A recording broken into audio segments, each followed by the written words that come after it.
Hello everyone, welcome to the video. My name's Lady, and today I'm going to be taking you through my process of drawing and painting and figuring out a couple little video mishaps of how I made my January calendar piece. It was super fun to work on and I can't wait to show you.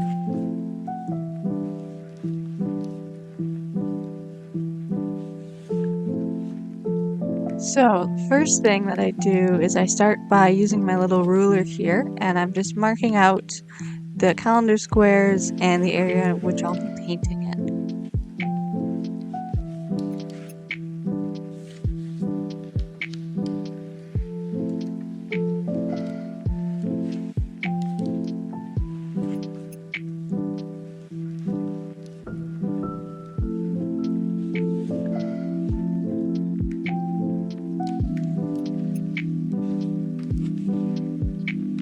I believe I made the borders about 1/2 centimeter, and then the squares are about 1.5 inches tall, and then I think a little bit under that wide.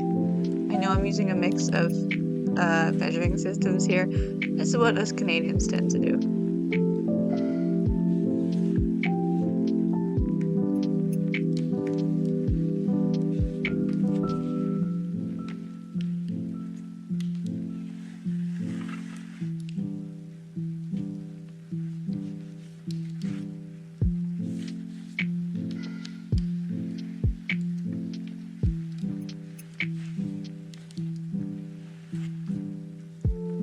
I did forget to even mark in the little rectangles where the day names go until I was basically done marking out all the marks, so I'm just adding them in here.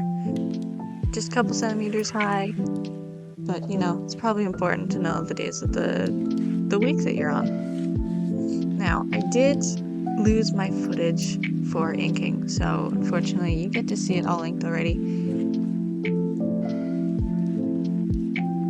I haven't been planning what sort of illustrations or paintings or drawings or whatever you want to call them that I'm putting on each calendar month, whatever. Just because it keeps it a little bit more fun, but for this month I did have in mind I really wanted to use this sketch that I did in my sketchbook, and so I'm going to be using that one. I did shorten the width of the sketch. I've just added some marks. Yes, my light went off. Having some weird lighting issues. I fixed it now, it's fine. Disregard that. I did shorten the width of the sketch, and then I also marked in the rule of thirds just to make it a little bit easier to transfer to the blank page.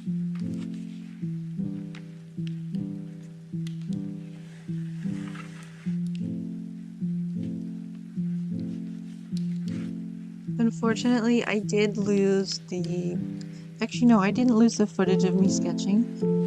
The tripod that I have my phone on just sucks, and instead of recording me sketching, it just recorded my hands and the bottom of the page.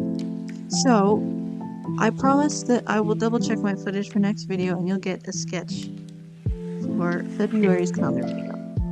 But moving on. So, generally my first step when I start painting is I'll go over and just do a wash of water over the whole page.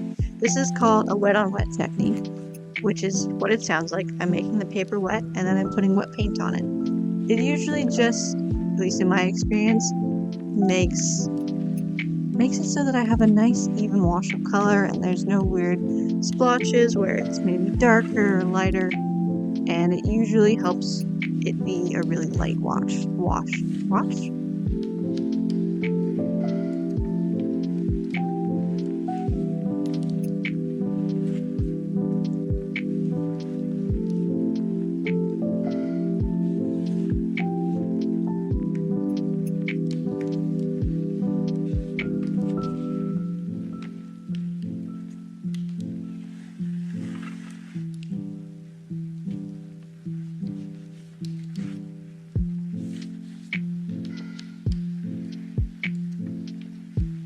after I get my sort of base undertones in, I'll go in and I'll just start mixing up some colors to start blocking in some of the shadow spots. I like to start with shadows because, especially in watercolor, you're working with, you put down your lighter colors and then you make it darker because you can't take away watercolor paint. You can only make it darker.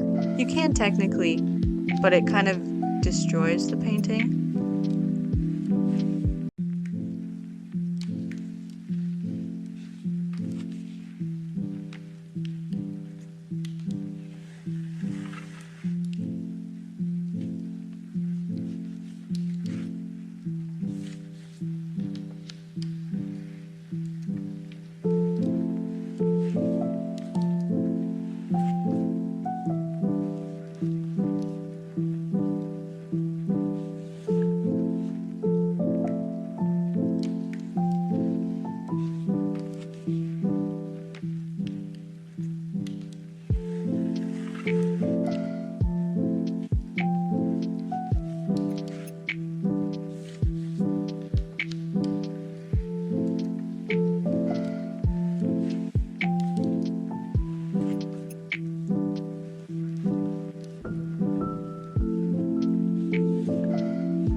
Now, if you have been keeping up with my newsletter, you will know that I don't particularly like this paper. It's bad watercolor paper. It warps really easily. It's quite thin. It doesn't hold a lot of water or pigment, so it doesn't hold up to a lot of layers. So I'm basically just going in with a couple little washes and bits of color just to establish base tones. And then I'll go in next with some colored pencils to further define everything.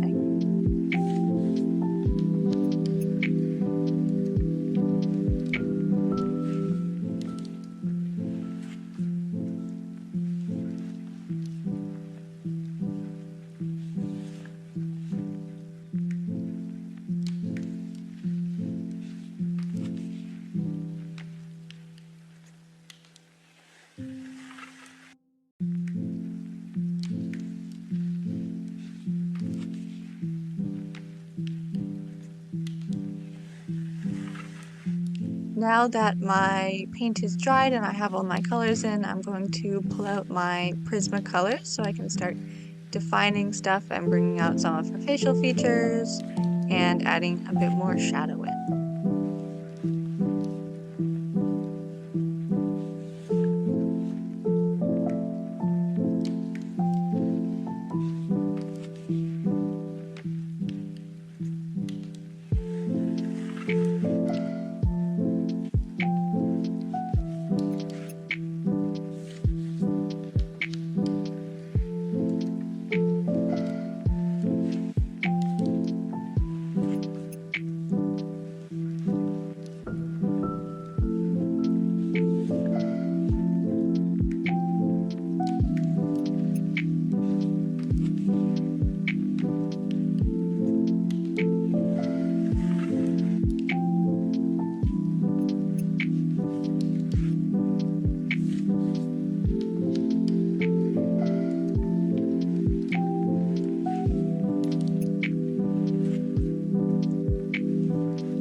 to the fact that this watercolor paper is quite weak and can only handle a few layers, it tends to bleed a lot, so I'm using the colored pencils to bring back some of my edges and define the areas where the light would be hitting from the sky or even from the reflected light from the snow beneath her.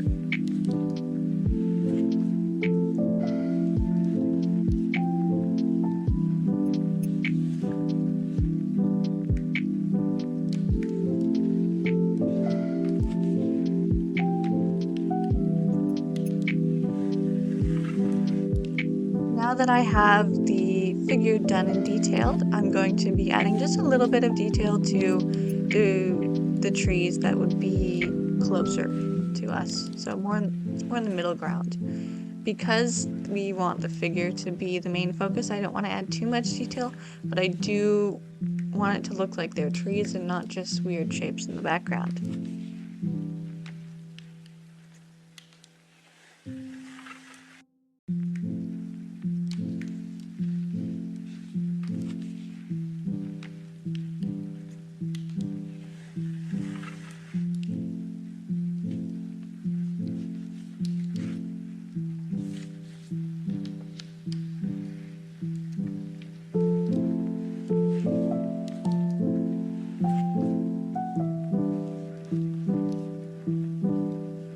After I'm done defining the trees, I'm just going in with a white pencil to push some of the other trees back into the background and give the snow a couple of highlights.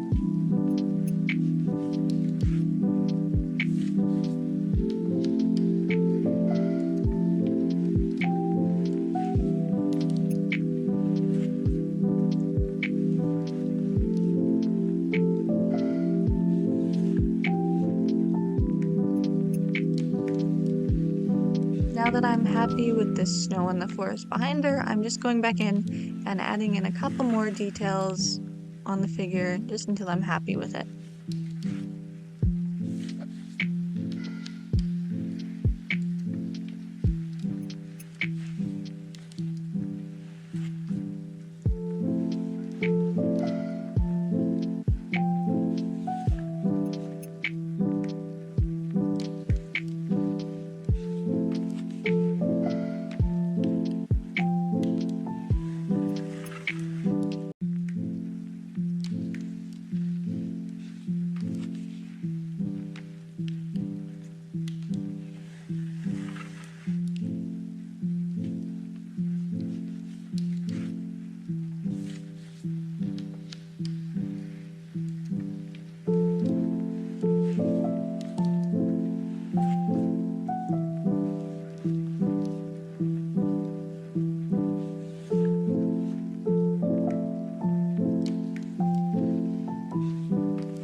Now I'm going to go in with the finishing touches. I'm bringing in my Gelly Gouache palette. Little fun fact for you here, I haven't used this palette or opened it in ages, but it's great for opaque white details. And when I opened this, I didn't notice that there's actually a little bit of mold in one of the paints, in the green paint. You probably don't really see it because it's just barely there, but I discovered that later, so that was funny.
And with the final details being added, that brings us to the end of the painting and this video. Thank you so much for watching. I do appreciate it, and I can promise better quality and probably some better recorded content for February's video. If you do want to be the first to hear about it and watch February's videos and see the art, I'd recommend subscribing to my newsletter. You can get the link down below. It's free. It's just a way for me to share things off of social media.